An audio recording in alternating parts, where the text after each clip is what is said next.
Bucovina is that kind of historical territory, historical region that has so much charm. Moldova started there with the first princes who established first principality and fortresses and cities. So it's like going back into the history, and even our most prominent ruler of our country, Stefan cel Mare, Stephen the Great, is buried there.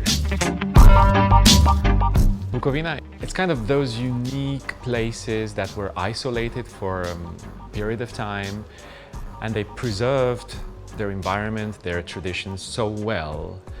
Then it's kind of bucolic. It's kind of the first impression is like a bit idyllic, and that was taken at some point by the Austrian-Hungarian Empire in the 18th century. And in those 150 years that was part of Austrian-Hungarian Empire, Bucovina became a sort of a place where locals try to preserve the most their culture, their faith, but in the same time it became a multicultural area. So the local Romanians lived with Hungarians, Ukrainians, Polish, Germans, Austrians, and they learned how to live in a multicultural place. Now, the power of this Bucovina is the fact that some centuries before that, so in the 15th and 16th century, when it was part of Moldova, the Moldavian state created a sort of network of monastery fortresses. So you might think they are just some places of worship, but there are so much more. They have walls, they have a community there, they're kind of hidden in the woods. And this network of monasteries have a unique feature. They were painted in the 16th century completely outside. And this was, by miracle, preserved for 500 years until today, because the technique they used was the fresco technique. So basically painting on wet plaster with some secret techniques. So this is the thing that impresses in Bucovina, this network of monasteries, which became UNESCO about 20 years ago, UNESCO protected monasteries. And along with them, there's some community life, which is very well preserved in terms of crafts.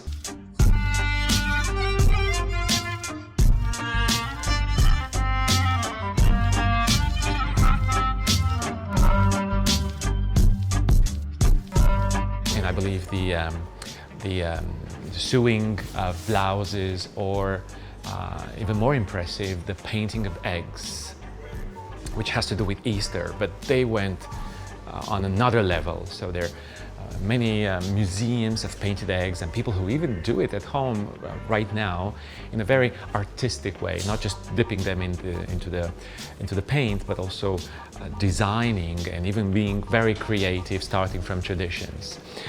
Food is wonderful in that area, so I believe the gastronomic experience is quite different. It's very tasty. Of course, it's a lot of mountain area kind of foods, so you will taste a lot of foods based on dairy, on meat, on potato, and very often they give into the restaurant that kind of atmosphere of cooking right next to the guest. You are part of the experience. You can even try to cook with them in the same time. So that's what I think it's what attracts the most.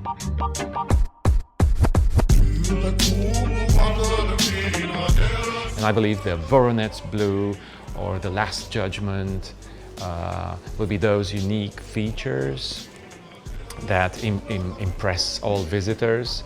And also having a walk in the countryside with them, seeing the rural space, admiring the facades, the gates, even the activities they're doing. Some of the people still have this very traditional way and lifestyle.